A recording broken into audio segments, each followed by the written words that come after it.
having. All right, have a seat. Sure. This was ordered by my. That's way too much separation. Try to do things together.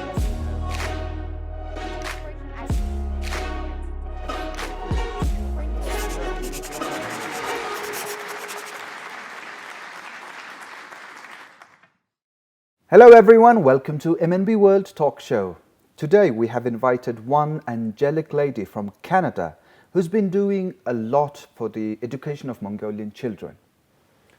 Well, this beautiful lady's name is Julie Veloo. She's a co-founder of Veloo Foundation. Hello, ma'am. Hello. Thank you for coming to our studio to participate in our talk show. Oh, it's my absolute pleasure. Thank you for having me. Let's go directly to our first question. Okay. It is education. What is education to you, and why is it important for children? So in Mongolia, when I first came to Mongolia and went and I found the children who weren't going to school and weren't being educated, it was much more of a serious issue than simply not knowing how to read and write or how to do their numbers. It's that they're robbed of opportunities. They're robbed of a future. There's no way to move forward with a life if you don't have education. And so bigger than just being able to know your sums or write an essay, it's to have the tools to be able to make decisions about what it is that you want to do and to have the ability to carry out those decisions and move forward and be a productive member of society and be contributing to the growth of the country and the nation and really the world. Because this talk show is about you and your personal life. Let's go into your childhood. Well, when you were only 2 years old, you had some disease and then you went to the hospital. You stayed there for 4 years until you 6. Had even 4 surgeries. Yes. After those time being in hospital, what has changed in you? Well, I mean, obviously it's hard to remember what it was like beforehand. But growing up, the result of the disease that I had, which was osteomyelitis, the result was that my left arm doesn't work. It doesn't go straight. And so for my whole life, I've been functioning with an arm that doesn't work. And I mean, essentially, honestly, it hasn't given me any problem. And I believe that that's actually one of the most powerful things about having been by myself in the hospital for 4 years, because I was about 500 kilometers away from where my family was. So I only actually saw them once or twice for the entire time that I was in the hospital. So it made me fiercely independent, like really independent. I think it was become independent or die. I think that was the choice. And then also, you know, when I came out of the hospital, I hadn't grown. So when I went to first grade, I was the same height as I was when I was 2 years old, and my hair had all gone gray. And I had this like, there's quite a lot of scarring on my arm. And so my mother sent me to school the first day in a singlet, so all the kids could get past the fact that I had this, you know, little gimpy arm. But this made me really strong, because of course, you know, there's going to be some kids say mean things, do mean things, and it made me more determined to prove them wrong. And so I was very, very competitive, did lots of sports. I did gymnastics, I did competitive gymnastics, I did everything one-handed. I did swimming and skiing and cross-country running and all kinds of stuff. So it was sort of to, you know, prove them that I wasn't any different. So this experience made you even stronger? Yep. All this pressure? For sure, absolutely. Yeah? I actually think, I mean, in a weird sort of way, it was the best thing that happened to me. In a weird way. Yeah. That's really out-of-box thinking. Yeah. Well, you've been working for children for many years now. When did you decide to dedicate yourself for children? I don't know that there ever was a point particularly, like one single point, but there have been a couple of really, really significant moments, mostly in Mongolia before we started our project. Some pretty powerful moments that I couldn't look away from. Mention one moment. So the most powerful one. The most powerful moment was when we first moved here, and we came with a container full of donated clothing and jackets and blankets and all this whatnot, because the company was paying for it and we had almost nothing to put in it. So I got 4.5 tons of donations and brought them over, and through the distribution process of that, this is how I found people, from the Ullancholot garbage dump community. And as part of that whole process, we were one day we went up there, and it was a hard day. We went up there donating stuff, and first of all we met a mother and her daughter, and the daughter had been found abandoned in the garbage dump at 1 day old. So the mother I thought they were twins, but she had a 4-month, when she was in the garbage dump picking garbage, she had a 4-month-old son already. So when she found this baby, she just picked the baby up and started feeding her and kept her as her own. And then so we went from there, and then we went to another house where there was a little boy who was home really, really sick because he had a really bad flu, cold, something. So he was in something, a small cement block house, if you will, but with no fire and just one sort of mattress with a blanket, and it was minus 25 outside. And so I think this was building up to be a big day, and then we went to a ger, and there was a 6-year-old looking after his 2-year-old sister, and she was half naked. In the countryside when babies are toilet training. So here it is, minus 25, and she's half naked, and they're in a ger, and we go in there. His parents are gone; they're scavenging, and we go in, and this boy, he looked up at me with his really, really big eyes, and he was like, "Oh, chlere, sutatse bachko." So here he's upset. He doesn't have any milk tea to offer us, and I was just done. Okay. I was just done. There was no, you can't just, couldn't just go home and say that was a rough day and do nothing. So, yeah. Interesting. Yeah. Well, as a tradition, we show to our audience who you are on papers, and we show your brief resume or CV. So let's take a look at that. Oh, and okay. get back. Yeah. So this is Miss Julie Veloo.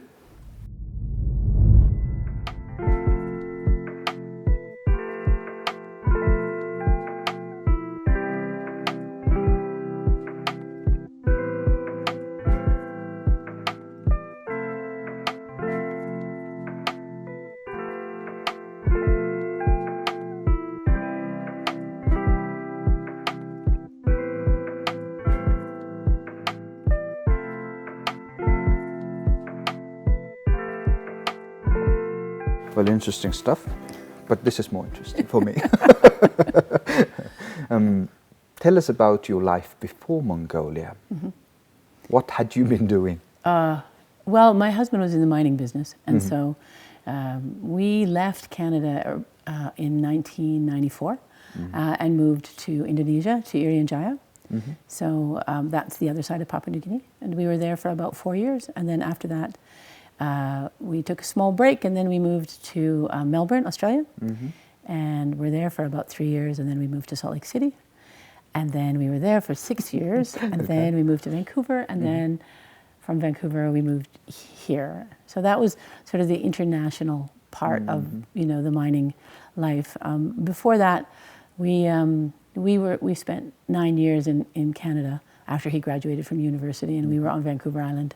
And then we also moved to the other side of Canada to Quebec. Well, since we mentioned about Narnihuhtud, literally the children of sun, kindergarten, which is in Mongolia. Who gave the name, and why Narnihuhtud? Why children of sun? Well, I mean, it's kind of a beautiful story. In English, it's called Children of the Peak Sanctuary. Okay. And so the reason that it's called Children of the Peak in English is because when I first started the project, somebody told me we were in Tallgait. And Tallgait means peak. Peak. Right? And so in English, it's a beautiful name, the Children of the Peak. And then we started thinking about needing a Mongolian name. Well, you can't translate that literally back into Mongolian. Like Tolgotnihuktut is Tolgotnihuktut is not going to be good. So it was actually my driver, who is a very good friend, also on the board of directors, and a really big part of not just the project but the riding and everything. He was the one that came up with Narnihuktut, because I didn't really speak Mongolian at that point, so I couldn't come up with a name. But he said this was a beautiful name because they're up close to the sunshine, up there on the top of the mountain. We have prepared, as you know, we've prepared short video about Narni Hochut kindergarten. Narni Hochut kindergarten. So let's take a look at what is Narni Hochut kindergarten.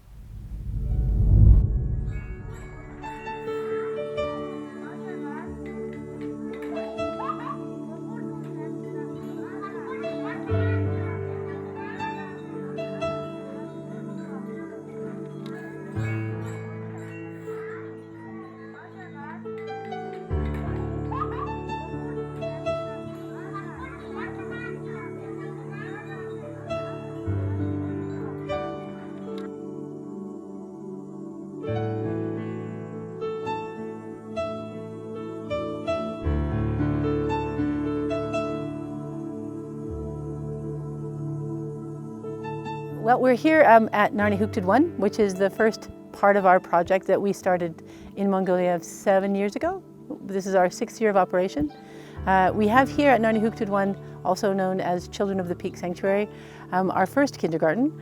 The first kindergarten that we built here now has 120 children, 4 classes, a gymnasium, and we take the children all day from 8:30 in the morning until 6 in the evening. Here we also have our sewing center, which is an employment initiative for the parents of some of the children and other community members. We have an after-school homework help program.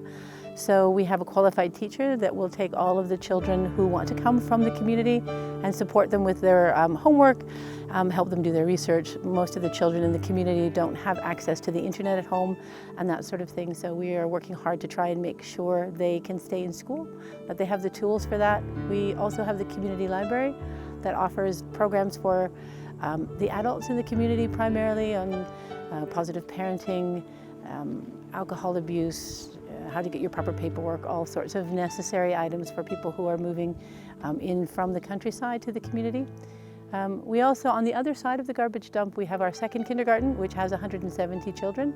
And out in the countryside at Sonjan Boltok, we have our Soaring Crane summer camp for children from ages of 6 to 16. So that all combined with our Young Scholars program, which we have people, children on scholarship at private schools throughout the valley. All of that is combined and designed to try and stop the practice of people scavenging in the garbage before it becomes generational. And it's also designed to make sure that, that the children, we interrupt the cycle, so the children get the education and have the tools and the opportunities to move forward with a life that's productive and doesn't include scavenging.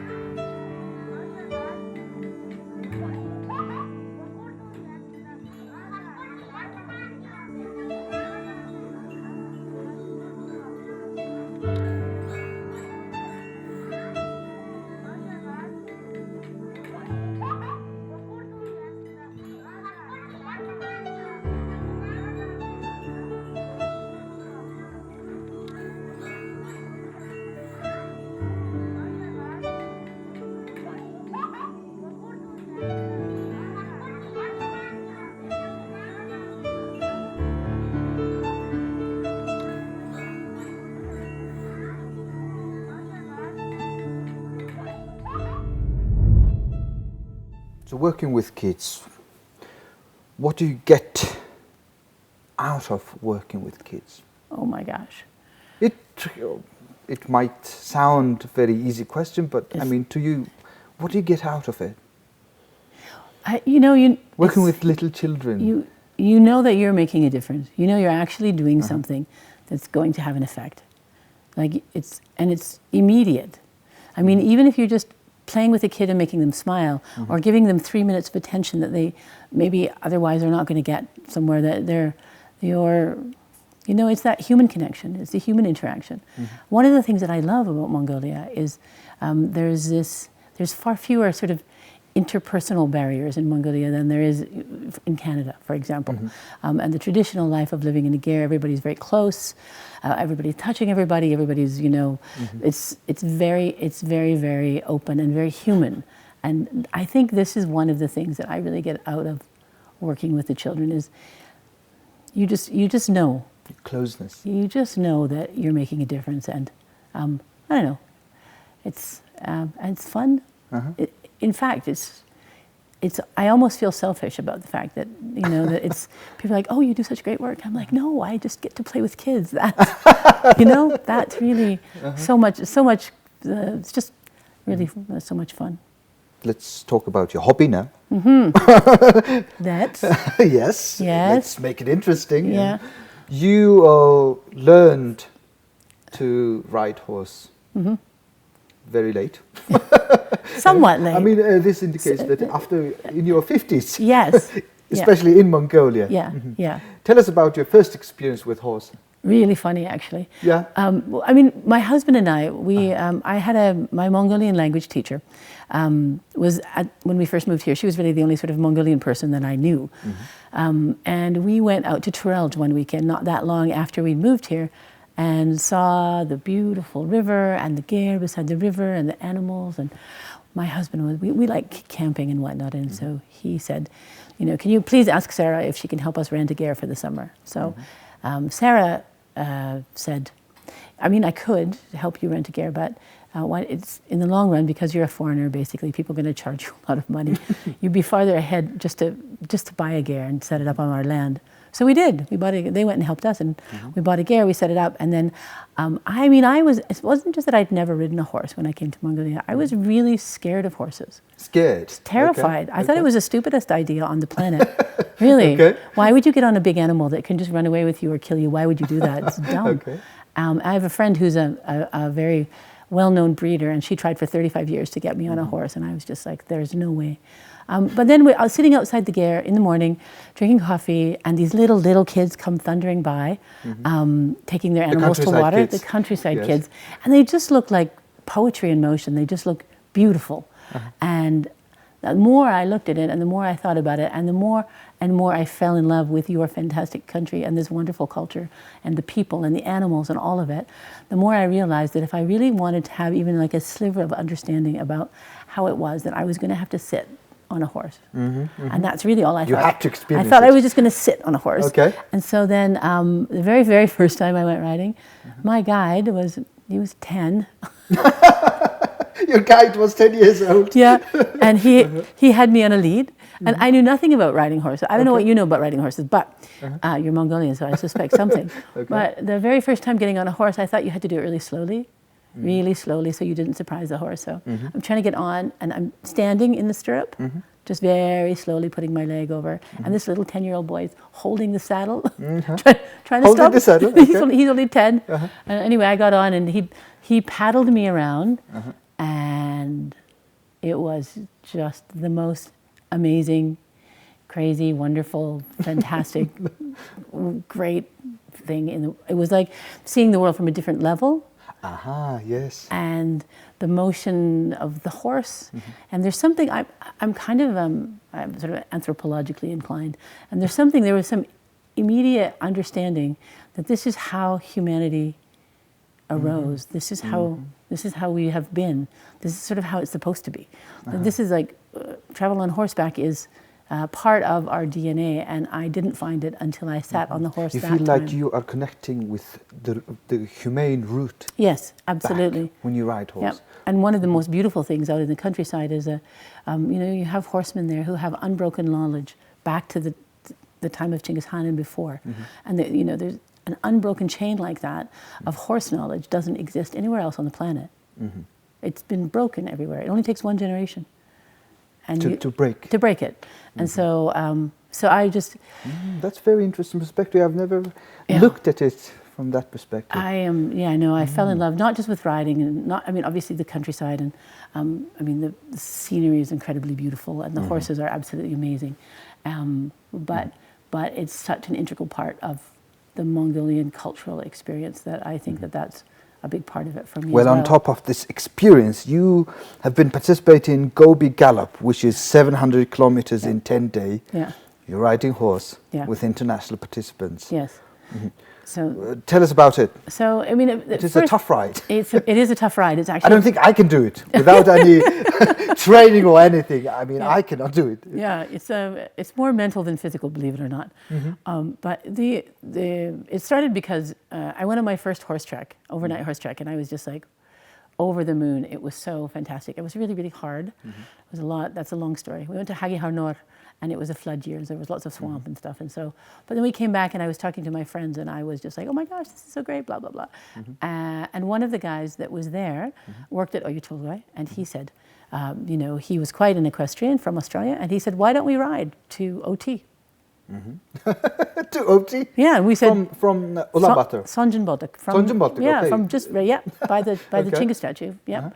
And we all were like, yeah, let's do it. Let's do it. Well, you crazy guys. And so we did. So Okay. yeah, so we started that, and then realized that was just when we were starting to build the Children of the Peak, the Narni Huktut, and realized that it would make a really good fundraiser.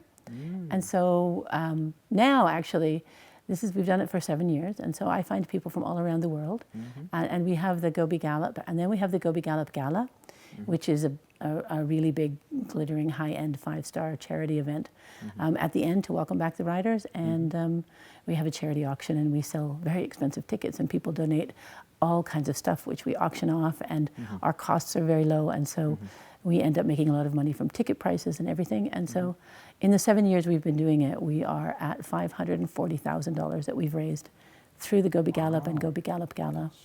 That's cool.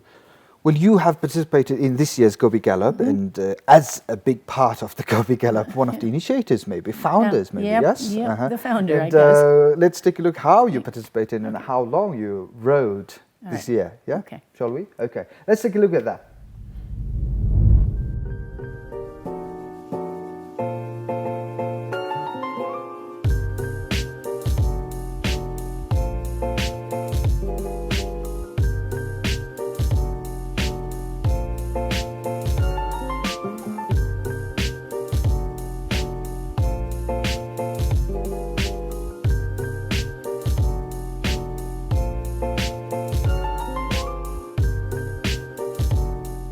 Trekking, we go about 30 or 40 kilometers a day. We stop, camp in tents, we take a break every couple of hours. We have some fantastic food prepared by our chefs that come along with us. And 20% of the money from the treks that we raise goes directly to the kindergarten to help the kids. So I'm pretty excited about the fact that we get to do as many treks as we do. So we do about 8 a year. The one we just finished is only a 3-day trek, small little trek. And it's my last one because I'm going back to Canada. But usually I do about 5 or 6 a year, and one of them is the Gobi Gallop, which is 700 kilometers in 10 days. So we get to get people from around the world to go, and with Sarah and Baggy and their fabulous horses and the local guides, we go everywhere, and we've done 7 different routes across Mongolia. And in 2021, we're doing a 3,500 kilometer ride to raise money for the kids, for the project. So it's just one of those things that I feel really very fortunate that I learned to ride in Mongolia when I was 50. Now have about 5 or 6 horses, and I get to ride this fabulous country and show this great horse culture to the world and raise money for the kids all at the same time. And yes, this is my horse, Tavshil, who's not so Tavshil at the minute, but this is him. And this year I've switched to riding fully in a Mongolian saddle, which it took me a while to get there, but I'm pretty happy about it. It's very comfortable, and once you know how to ride in it, it's really more comfortable, I find, than a Western saddle, and suits the horses beautifully. So.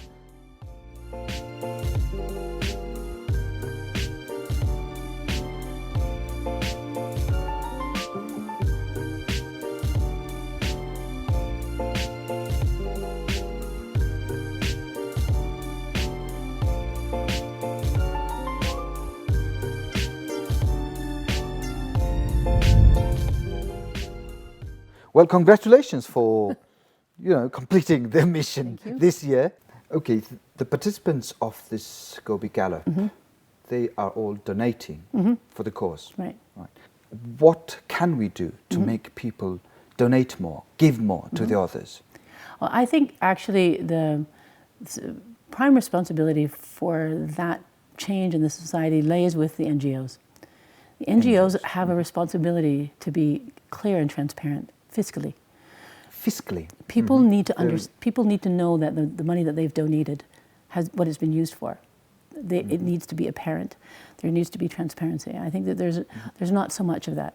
In Canada, for example, our foundation, our tax returns are available publicly. They're on our website. Anybody who wants to see how much money we made, what we spent it on, how we spent it, it's readily available. And it's one of the things that we're trying to do with Narni Hooted, and sort of set the standard, if you will, for international standards for NGOs. The second part of it is that, you know, people need to actually come and see the problem themselves firsthand. When I first started this project, a lot of Mongolian people told me that they told me flat out that I was lying, that there were no children on the garbage dump, that I was making this up. And I always said the same thing. I always said, well, let's go right now. Let's just go. Nobody ever took me up on it. Nobody ever wanted to go to the garbage dump. But NGOs need to make it more available for people to come and see the work that they're doing. Once you see the work that people are doing, and you know that your money is being used effectively and responsibly, you're much more liable. You're much more liable to have that become part of your culture. And I do think that the younger people are much more open to it. And we actually have a monthly sponsorship program that we're working hard on to get up and running inside of Mongolia. And we're asking corporations to distribute the opportunity to their employees, so that if people hear about it from their company, the company has vetted the charity, and they know that it's a good charity and it's respected and fiscally transparent and all those things, then people are much more likely to join something that just automatically deducts off their paycheck, or something that comes through a system like that. So I think that the companies could do a lot to engage people in giving. And I mean, we get a lot of volunteers as well from people coming up. So it's not, I mean, people think it's always just money you have to give, but it's not. Oh, yes. It's your time, your service, your connections sometimes. You know, somebody knows somebody who has something that we need, and so they put us in touch. And then that all of that means that we're able to help more children. And so I think that better donor communication from NGOs and more transparency will create an environment that when you then go and ask people for their support, you're much more likely to get it. My last question is about future. No, I actually have two questions about future. Okay. One, what do you dream for Mongolian children? Yeah. I don't want vague answers, I want details and I want clear image. Yeah. I think I want Mongolian children to be able to have the same opportunities that my children had. I want, if a Mongolian child wants to go overseas to study, I want there to be a path for that to happen.